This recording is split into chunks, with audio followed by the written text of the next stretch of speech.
Are you ready? యేసయ్య నాకు ఏమీయు అర్థం కావడం లేదు, నన్ను విడిచిపెట్టకండి దేవా. యేసయ్య నాకు ఏమీయు అర్థం కావడం లేదు, నన్ను విడిచిపెట్టకండి దేవా. మత్తయి సువార్త 27:46 వాక్యం.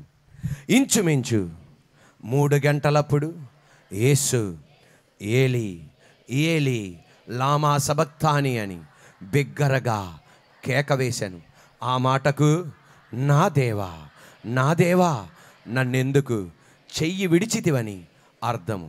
The gospel of Matthew 27th chapter 46th verse నాతో పాటు. About 3 in the afternoon Jesus cried out in a loud voice, Eli, Eli, lama sabachthani, which means, my God, why have you forsaken me? ఎలోయి ఎలోయి అంటే ఏ భాషలో యేసు ప్రభు వారు మాట్లాడుతున్నారు? ఏ భాష ఉపయోగిస్తున్నారు? Aramaic భాష. ఏలి ఏలి అన్నమాట, లేకపోతే ఇలాయ్ ఇలాయ్ అన్నమాట ఏ భాష? అది గ్రీక్ భాష. సబక్తాని అన్నమాట ఏ భాష? అరామిక్ భాష. ఏ భాష? అరామిక్ భాష. ఎలోయి ఎలోయి అన్నది ఏ భాష? అరామిక్ భాష. అరబిక్ కాదు, అరామిక్ భాష. ఏలి ఏలి ఇలాయ్ ఇలాయ్ ఏ భాష? గ్రీక్ భాష. సబక్తాని అన్నమాట ఏ భాష? అరామిక్ భాష. సబక్తాని అన్న మాటకు అర్థం టు స్పేర్, టు కీప్ అంటే దాచుట, కాపాడుట, ప్రత్యేకమైన ఉద్దేశముతో ఉంచుట. దాన్నే ఏమంటారు? సబక్తాని. My god why have you forsaken me? నా దేవా నా దేవా నన్ను ఎందుకు విడనాడితివి అని కీర్తనల 22:1 ఉన్నది. సబక్తాని కాదు, ఏంటిది? అస్బక్తాని. అస్బక్తాని అంటే ఫర్సేకెన్, విడువబడుట. సబక్తాని అంటే ప్రత్యేకమైన ఉద్దేశంతో భద్రపరచుట, కాపాడబడుట. అంటే మన అరామిక్ ట్రాన్స్లేషన్ ఎలా ఉంటుంది చెప్పండి? My God for this I was paid, for this was my destiny. నా దేవా నా దేవా ఇందు కొరకు కాపాడబడ్డా, ఇందు కొరకు నేను జన్మించా, ఇదే నా గమ్యం. యేసయ్య సిలువలో ఉన్నప్పుడు ఉదయం 9 గంటల నుండి 3 గంటల వరకు ఆయన సిలువలో ఉన్నాడు. అంటే 9 to 10, 10 to 11, 11 to 12 వెలుగుగా ఉంది. 12 to 1, 1 to 2, 2 to 3 చీకటి అయిపోయింది. ఆకాశం అంతా చీకటిగా మారింది. 3 మాటలు వెలుగులో పలికాడు, మిగతా మాటలు చీకటిగా మసకగా ఉన్నప్పుడు పలికాడు. 3 మాటలకి మధ్యలో ఉన్న సెంటర్ ఏబాకు, ఎలోయి ఎలోయి లామా సబక్తాని. నా దేవా నన్ను ఎందుకు చేయి విడిచిపెట్టితివి? ఇలాయ్ ఇలాయ్ why have you forsaken me? నా దేవా నన్ను ఎందుకు చెయ్యి విడిచిపెట్టితివి? ప్రజలకు చూస్తే దేవుడు యేసయ్యని విడిచినట్టుంది. బైబిల్ చదివిన నీకు నాకు కూడా యేసయ్యను విడిచినట్టుంది. అందుకే యేసయ్య నా దేవా నన్ను ఎందుకు చెయ్యి విడిచిపెట్టావని యేసయ్యకి తెలుసు తండ్రైన దేవుడు విడవలేదని. ఎందుకంటే యేసయ్య చెప్పాడు, నేను నా తండ్రి ఒకటే. నా తండ్రి చెప్పిన చిత్తం నెరవేర్చడానికి నేను వచ్చా. రేపేం జరిగిద్దో ఆయనకి తెలుసు, భవిష్యత్తు జరిగిద్ది ఏం తెలుసు, సిలువకెళ్తే ఏమైద్దో ఆయనకి తెలుసు, ఆయన సమాధులను తిరిగి లగిస్తాడని కూడా తెలుసు. ప్రపంచ దృష్టికి యేసయ్యని విడిచిపెట్టినట్టుంది, కానీ యేసయ్యని విడవలేదని రుజువుపరిచింది. ఎలా తెలుసా? ఆయన 3వ రోజున తిరిగి లేచాడు.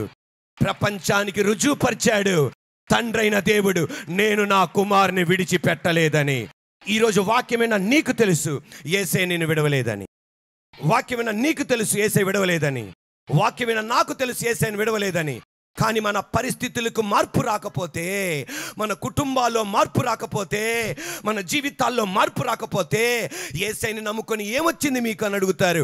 మనకు యేసయ్యతో సంబంధం ఉందని ప్రతి శుక్రవారం మనం వింటున్నాం, ప్రతి గృహ కోటాల్లో మనం వింటున్నాం, ప్రతి ఆదివారం వింటున్నాం. కానీ పరిస్థితికి మార్పు రాకపోతే మనకు తెలుసు కానీ ఊరోళ్ళకి తెలవదు, ఇంటెదురోళ్ళకి తెలవదు. తద్వారా యేసయ్యను విడవలేదని యేసయ్యకి ఎలా తెలుసో, తండ్రైన దేవునికి ఎలా తెలుసో, అది రుజువుపరచడానికి 3వ రోజు ఎలా తిరిగి లేపాడో, నిన్ను దేవుడు విడవలేదని నీ వ్యాపారానికి ఒక మార్పు దయచేయును గాక. నీ అనారోగ్యంగా ఉన్న శరీరానికి స్వస్థత కలుగును గాక. గర్భఫలం అనుగ్రహింపబడును గాక. వివాహాలు జరగబడును గాక. ప్రతి ఆటంకాలు దూరమవును గాక. నా దేవా, నా దేవా, నా దేవా, ఇక్కడ ఉపవాస ప్రార్థనలో నువ్వు నీ బిడ్డలను విడవలేదని ఒక అద్భుతమైన కార్యం జరిగి, వాళ్ళ ఇంటిలో అద్భుతం జరిగి విడవలేదని రుజువు అవును గాక. Praise the lord. మనుషులు విడవని, డబ్బు నిన్ను విడిచిపెట్టని, ఆరోగ్యం నిన్ను విడిచిపెట్టని, ఏదైతే నువ్వు కొందో అవన్నీ విడిచిపెట్టని, నా దేవుడు నిన్ను విడవలేదని రుజువుపరుస్తాడు. పౌలు బర్నబా ఎవరండి? పౌలు బర్నబా వాళ్ళ ఇద్దరి కంపానియన్షిప్లో, వారిద్దరి యొక్క సహకారులుగా ఉన్నప్పుడు, మరి ఏ జంటలో కూడా వాళ్ళంత పరిచయం చేయలే. పౌలు శీలల కన్నా, పౌలు పేతురు కన్నా, పౌలు తిమోతి కన్నా, పౌలు బర్నబా కలిసి వాళ్ళ పార్ట్నర్షిప్లో అద్భుతమైన పరిచయం చేశారు. వాళ్ళిద్దరు ఒక ప్రాంతానికి వెళ్ళగానే తాను అన్నాడు, అంటే పౌలుని అడగమన్నాడు. పౌలు అన్నాడు, మీ అక్కగారు అబ్బాయి కదా, రమ్మని అన్నాడు. రమ్మని అనగానే ఇద్దరు ఒక ప్రాంతానికి వెళ్ళారు. ఆయనతో పాటు ఎవరు కూడా ఉన్నారు? మేనలుడు. ఆయన పేరు ఏ మార్క్? John Mark. ఎవరండి? John Mark. ఆ జాన్ మార్క్ వాడు వీళ్ళతో కలిసి ఉన్నాడు. ఒక ప్రాంతానికి వెళ్ళటం ఆలస్యం, అక్కడ రాళ్ళ దెబ్బలు అక్కడ ఉన్నాయన్నీ చూసి, బాబోయ్ మనకి పరిచర్య వద్దు, ఇంట్లో ఏదో పరిచర్య చేసుకుందాంలే అనుకొని చెప్పేసి వెళ్ళిపోయాడు. వెళ్ళిపోగానే పౌలు అన్నాడు బర్నబాతో, నేను చెప్పానా ఆడు వాటం చూడగా నాకు తెలిసి వారం కన్నా ఎక్కువ ఉండడని. నాకు తెలిసి మొత్తం ఆడు మోకం చూడగా నాకు అర్థమైపోయింది, ఇలాంటి ఉన్న ఒకటే లేకపోయినా ఒకటే అన్నాడు అని. వీళ్ళు ఒక చోటు నుండి ఒక చోటుకి వెళ్ళి ఒక ప్రాంతానికి వెళ్ళగానే మరలా ఎవరు వచ్చేసారు? మేనలుడైన ఎవరు? జాన్ మార్క్ వచ్చి, మామయ్య నీతో వస్తాను, పౌలను అడగమన్నాడు. నేను నీతో వస్తానంటే నీకు ఒక నమస్కారం, అసలు నాతో రాక అన్నాడు. తద్వారా వీళ్ళిద్దరికీ ఫైటింగ్ జరిగింది. ఎవరిద్దరికి? పౌలుకి, జాన్ మార్క్ కాదు, వీళ్ళిద్దరికి భయంకరమైన ఫైటింగ్ జరిగింది. ఎంత ఫైటింగ్ అంటే అంత కీచులాట. వీళ్ళిద్దరూ విడిపోయారు అంతే. పౌలు ఇంకొక అతను తీసుకుని వెళ్ళిపోయాడు. బర్నబా ఏం చేశాడు తెలుసా? జాన్ మార్క్తో పాటు వెళ్ళిపోయాడు. పౌలు ఏమనుకున్నాడు తెలుసా? నేను విడిచిపెట్టాను, ఈడు బతుకిక బాగుపడదనుకున్నాడు. కానీ సర్వశక్తి గల దేవుడు అద్భుతం చేసింది ఏంటి తెలుసా? ప్రపంచం, భక్తులు, దేవుని చేత వాడబడుతున్న వాళ్ళు, అపోస్తలుడైన పౌలు వదిలిపెట్టేసిన సృష్టికర్త సిలువలో మరణించి 3వ రోజు తిరిగి లేచిన యేసయ్య జాన్ మార్క్ని విడవల. పౌలు అవసాన కాలమందు తన ఆత్మీయ కుమారుడైన తిమోతిని పిలిచి ఏమన్నాడు తెలుసా? ఆ జాన్ మార్క్ను కూడా నా దగ్గరికి రమ్మను, ఆయన ఈరోజు మన పరిచర్యకి గొప్ప ప్రయోజకుడుగా మారాడు. ప్రైజ్ ది లార్డ్, హల్లెలూయా. పౌలు విడిచిపెట్టినా నా దేవుడు విడవలేదని ఎలా రుజువుపరిచాడు తెలుసా? జాన్ మార్క్ యొక్క జీవితాన్ని మార్చి నా దేవుడు రుజువుపరిచాడు. యోసేపుని అన్నయ్యలు విడిచిపెట్టారు, కానీ దేవుడు విడవలేదని ఎలా రుజువుపరిచాడు తెలుసా? కొంచెం ఆలస్యమైంది వాస్తవమే. సింహాసనములో కూర్చోబెట్టి 2 దేశాలకు అన్నం పెట్టేవాడుగా మార్చి నా దేవుడు విడవలేదని రుజువుపరిచాడు. ఈ పగటి వేళ అక్షరాల ఈ ఉపవాస ప్రార్థనకు నువ్వు రావాల్సిన వ్యక్తివి కాదు. నిన్ను ఈ మాట వినటించడానికే, ఈ మాట వినిపించడానికి నిన్ను ఇక్కడ తీసుకొచ్చాడు. నిన్ను విడవలేదని ఏ విషయంలో బాధపడుతున్నా ఆ బాధ నుండి నేను బయటికి తీసుకొచ్చి, ఆ సమస్య నుండి నేను బయటికి తీసుకొచ్చి నీ నోటితో ఆయన పలికించబోతున్నాడు, నా దేవుడు నన్ను విడవలేదు అని. Praise the lord. ఆయన సిలువలో వేలాడుతున్నప్పుడు భయంకరమైన చీకటి, మిట్ట మధ్యాహ్న ఆకాశం చీకటిగా మారిపోయింది. సూర్యుడు చీకటిగా మారిపోయాడు. వెలుగు కనబడట్లా. మసక మసక చీకటి మాత్రమే కాదు, భయంకరమైన చీకటి. నిర్గమకాండంలో ఒక అద్భుతమైన సంఘటన కనబడుతుంది. మోషే అంటాడు, నా దేవుని ప్రజలను పంపించమంటాడు. 1వ తెగులు, వాళ్ళకి తెగులు, ఇశ్రాయేలు ప్రజలకు అద్భుతం. 1వ తెగులు పంపించడు, 2 పంపించడు, 3 పంపించడు, 4 పంపించడు, 5, 6, 7, 8వ తెగులు, భయంకరమైన చీకటి. ఎదురున్న వ్యక్తి కనబడట్లా, పక్కనున్న వ్యక్తి కనబడట్లా, అటువంటి భయంకరమైన చీకటి. ఆ చీకటి తెగులు తర్వాత ఇంకొక తెగులు పంపించాడు. అదేంటంటే మొదటి కుమారుని యొక్క తెగులు.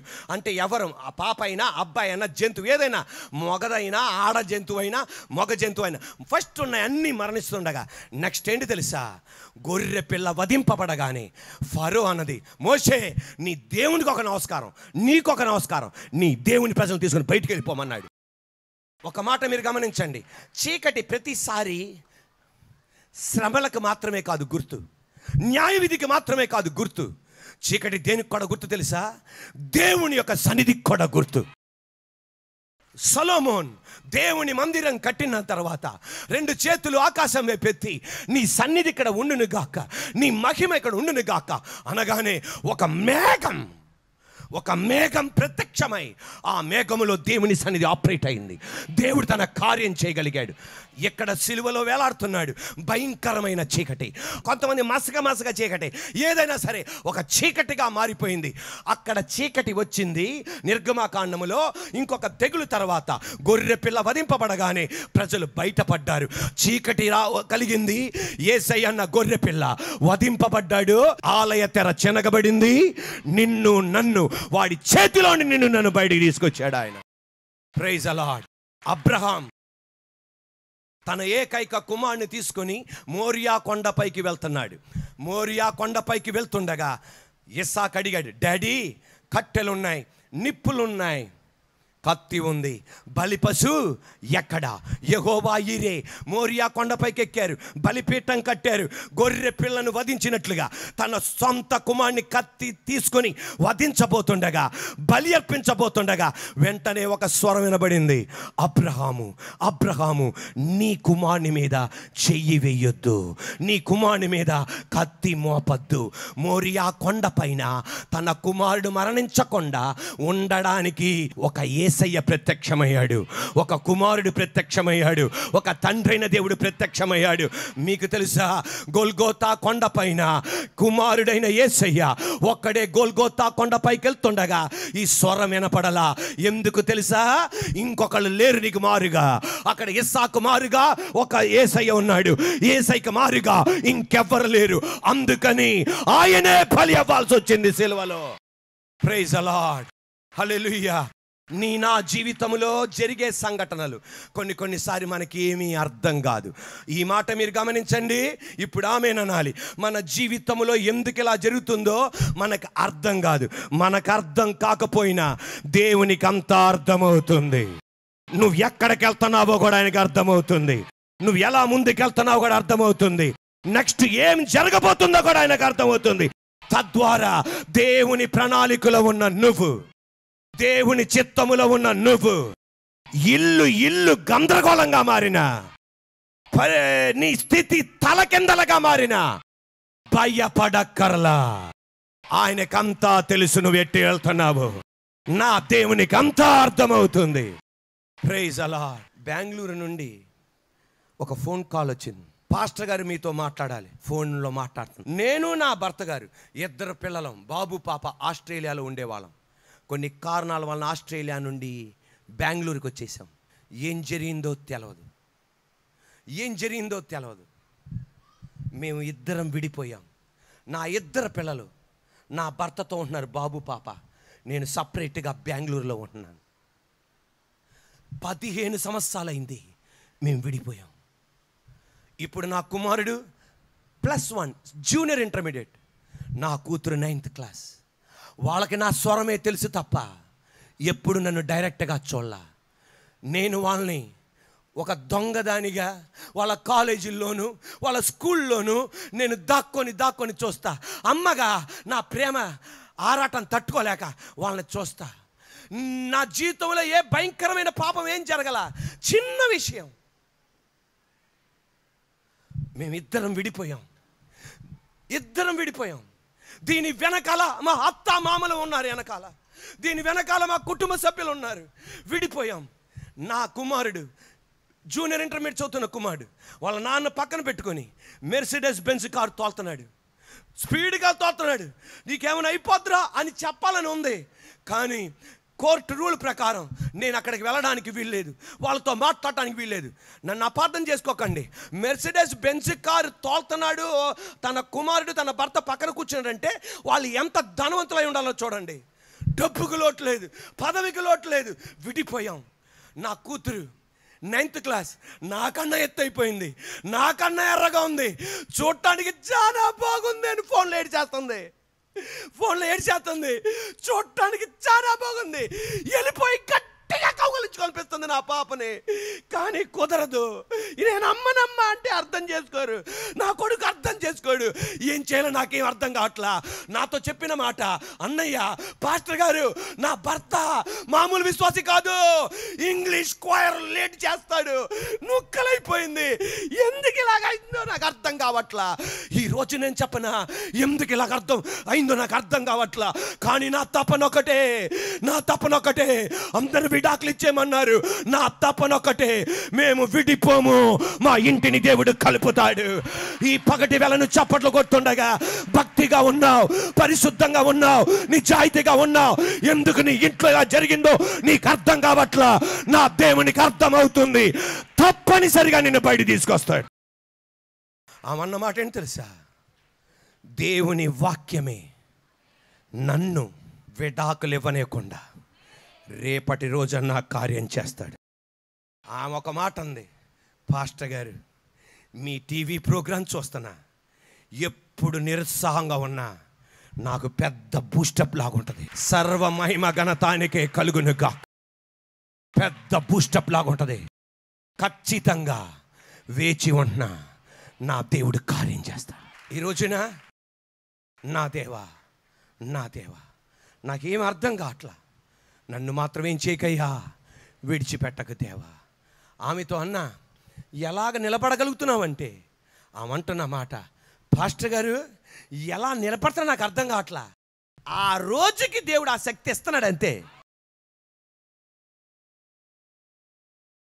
నా తమ్ముడు మనసును మార్చాడు, నా అక్క మనసు మార్చినాడు, నా అక్క మనసును మార్చాడు, మా అన్నయ్య మనసును మార్చాడు.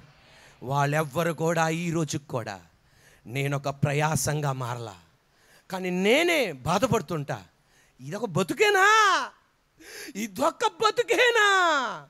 ఇదొక జీవితమేనా, ఇది ఏ అర్థం ఉందా నా జీవితానికి? ఈ రోజున ఏం జరుగుతుందో నాకు తెలియదు. నీ ఇంట్లో ఏం జరుగుతుందో నాకు తెలియదు, కానీ పరిశుద్ధాత్మ దేవుడు నన్ను నిలబెట్టి నీతో మాట్లాడిస్తున్నాడు. నాకంతా అర్థమవుతుంది. అంటే ప్రసంగం చేసి నేను కాదు, అంటే ఎవరో నా యేసే అనేది నాకంతా అర్థమవుతుంది. ఓరకుండుడి, నేనే దేవుణ్ణని తెలుసు. ఉదయం యూత్ మీటింగ్ అయిపోయింది. ఒక ఆయన వచ్చి 5 సంవత్సరాల నుండి నలిగిపోతున్నా, ముక్కలైపోతున్నా, తినడానికి తిండి లేదు. 1వ వ్యాపారం పెట్టా నష్టం అయిపోయింది, 2వ వ్యాపారం పెట్టా నష్టం అయిపోయింది, 3వ వ్యాపారం పెట్టా నష్టం అయిపోయింది, అప్పులు తీసుకుని పెట్టా నష్టం అయిపోయింది, వడ్డీలు తీసుకుని పెట్టా నష్టం అయిపోయింది. ఈ రోజున మా ఇంట్లో ఏమీ లేదు. అటువంటప్పుడు ఇంటి పక్కన వాళ్ళు చెప్పారు ఇక్కడికి రమ్మని. నా జీవితంలో ఎందుకు ఇలా జరుగుతుందో నాకు అర్థం కాల. చర్చికి ఒక ఆదివారం వచ్చా, ఏంటా ఈ హల్లెలూయా అనుకున్నా, ఏంటా ఈ సపట్లు అనుకున్నా, ఏంటా జనాలు సపట్లు కూడా వస్తున్నారు ఏంటో అనుకున్నా. 1వ వారం వచ్చా, నా జీవితం నాకేం అర్థం కావట్లా. 4 ఆరాధనలో ఉన్నా, 2వ ఆదివారం 4 ఆరాధనలో ఉన్నా, 3 ఆరాధనలో 4 ఆరాధనలో ఉన్నా. అంటున్నాడు, ఏంటో మాకు అర్థం కావట్లా, ఉందాం. నేనన్నా మరి మళ్ళా అదే వాక్యం వింటున్నారుగా, ఏమో మరి అలా ఉండిపోవాలనిపిస్తుంది నాకు. 4వ వారం 4 ఆరాధనలో ఉన్నా, 5వ వారం 4 ఆరాధనలు ఉన్నా, రేపు 6వ వారం, రేపు కూడా ఉంటా. ఆయన చెప్తున్న సాక్ష్యం, నేను వచ్చింది ఇన్ని వారాలే, నా ఇంట్లో దేవుడు కార్యం చేశాడు, సమాధానం దయచేశాడు, నా ఇంటిని నిలబెట్టాడు, చిగురింపజేశాడు. నేనన్నా 5 వారాలకే, 5 వారాలకే. నేనన్నా ఇంక ఎన్ని వారాలు వస్తారన్నా, లేకపోతే మనోళ్ళు 7 వారాలు 8 వారాలు ప్రిన్సిపల్ ఉన్నాయి. యేసుప్రభు దగ్గర 7 వారాలు వచ్చి మానేయడం, 8 వారాలు మానేయడం కాదు, ఇది లైఫ్ లాంగ్ అటాచ్మెంట్. నేనన్నా ఇంకా ఎన్ని వారాలు వస్తారన్నా, ఇక వారాలు కాదు, బతుకంతా ఆయనతోనే అన్నాడు. ఈ రోజున ఆ లెవెల్లోనికి నేను వెళ్ళాలి. హల్లెలూయా అని చెప్పిన. నీకేమీ అర్థం కావట్లేదా? 4 ఆరాధనలు ఉండు, మొత్తం అర్థమైపోద్ది. అసలు నీ ఇంట్లో ఎందుకు జరుగుతుందో అర్థమైపోద్ది. నువ్వే 100 మందికి జవాబు చెప్పేసి వెళ్ళిపోతావు అంతే. Praise the lord. హల్లెలూయా.